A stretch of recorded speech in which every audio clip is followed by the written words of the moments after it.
Back with the Backyard Astronomer, Gary Boyle, joining us on the show to tell us about some of the interesting things that are happening in the night sky, and that includes a star party. And if you're wondering what that is, well, I'll let Gary tell you. Gary, welcome back. Great to have you here. Thank you for having me, Derek. Your first one was supposed to be May 19th. I understand the weather did not cooperate, and I guess that's part of finding out what's happening in the night sky. You kind of need Mother Nature to help out, don't you, Gary? It's WYSIWYG. What you see is what you get, for sure. Exactly. Yeah. What's the idea behind the star parties that you're putting together? Well, the star party really is when astronomers get together with their telescopes, get out of town, get under dark skies on a moonless night to really appreciate the darkness, get away from city lights, and to image the sky and observe whenever they can. Because a lot of people still live in the city, which means that even though you live in the city, you can still do a lot of astronomy. With the telescope, you can look at the moon, planets, double stars, star clusters, even variable star estimates. But getting out in the countryside is the best of all worlds. Yeah, how does that, those city lights, how does that affect what we see in the sky? Well, you can only see the bright things, but once you incorporate binoculars or a telescope, then you can see a little more. But once you're in the country, it's the big picture. On a clear moonless night, you see about 2,000 to 3,000 stars, depending on where you live in the country. So, wow. Like up towards Sudbury, you'd probably get 3,000 visible stars just with your naked eye. And once you have binoculars, about 10 times that, more with the telescope. So, if people have never seen the true Milky Way, which is called the Via Lactea, going back to years, the road of milk, right. They really have to come out to a star party, even in Carp. It's dark enough that you can't see it on real good nights, but for those that can travel out to the country, you have to do it once in your life at least. You mentioned the Milky Way. What else is exciting? Obviously, the stars, you mentioned thousands of them available for us to see, but what are some of the other ones that are, sort of stand out to you that you would recommend people, have an opportunity to get out into the country and see specifically? Well, the constellations. To see the Milky Way, which is our galaxy made up of 300 billion stars. To put that into perspective, if you use a grain of salt, when you have your French fries, tomato sandwiches, if everyone was a star, you would have filled a sandbox 22 feet by 22 feet by 1 foot high, just for the Milky Way. And there are about 2 trillion galaxies in the observable universe, an estimate.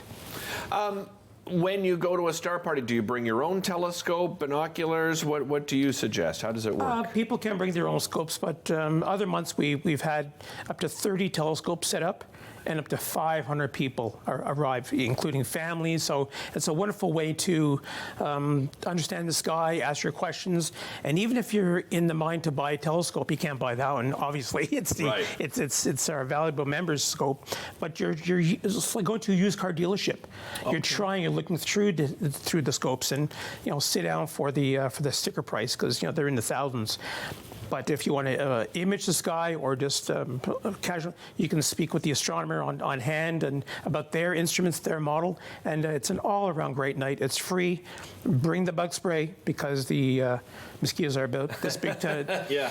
But and even if we do not have it this Friday, rain date is Saturday, we still have July, August, and September. Oh, terrific. Yeah. What's the timing of it? When do people arrive and how long do they stay?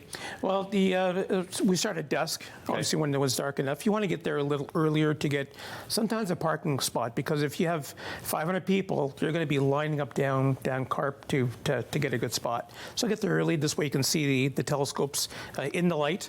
So earlier the better, and I think it lasts to about midnight or something like that, 11 o'clock. Okay. What about dress? What do you recommend people wear?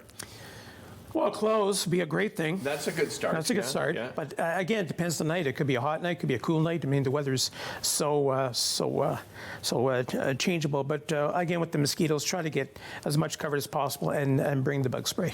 Jeanette was just showing us, some fun cameras and so forth. We all have, cameras on our phones now. Mm-hmm. There's apps available. What about that? What do you recommend? Well, for an app on my phone for astronomy, I use Sky Guide. It's only about $4, and it's a wonderful way to learn the night sky. In fact, even living in the city, you have the brightest stars of the constellation. Once you go into countryside, you are lost. As in for cameras, if you want to any kind of long exposure, you really need that DSLR camera, the Canons, the Nikons, to image 30 seconds to a minute, even more.